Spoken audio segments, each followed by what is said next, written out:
Mangsa banjir yang mendaftar di Pusat Pemindahan Sementara PPS akan menerima bantuan wang ihsan sebaik pulang ke rumah selepas banjir. Ketua Pengarah Agensi Pengurusan Bencana Negara NADMA, Mior Ismail Mior Akim berkata, bantuan RM1,000 akan disalurkan menerusi akaun Bank Simpanan Nasional BSN dan mangsa yang mendaftar di PPS perlu mempunyai akaun terbabit. Dari segi aset dan kekuatan sumber manusia untuk penugasan banjir, Mior Ismail berkata, keadaan masih terkawal dan tiada penambahan diperlukan. Katanya seramai 103,500 sumber manusia membabitkan agensi berkaitan bersiap siaga ketika ini, malah ada yang sudah bertugas di lapangan. Beliau berkata demikian ketika menyantuni mangsa banjir di PPS Sekolah Kebangsaan Seri Rumpat 2 di Kota Baru pada 25 November. Matlamat kita dia balik saja dapat, tapi semua melalui akaun BSN. Tiada bantuan cash ya.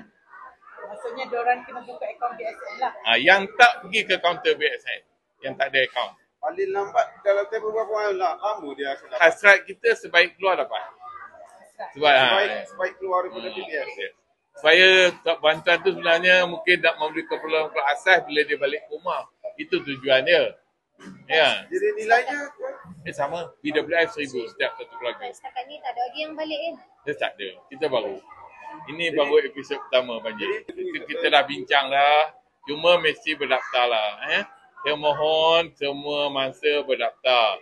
Dan kalau boleh dengar arahan pihak-pihak berkuasa. Kalau nak pindah, arah pindah. Jangan tunggu sebab sampai last minute. Kadang-kadang kita pun bukan jentera-jentera kita ni. Maksud saya, bot pun ada limit dia. Walaupun kita dah ready. Sebab kita ada asset.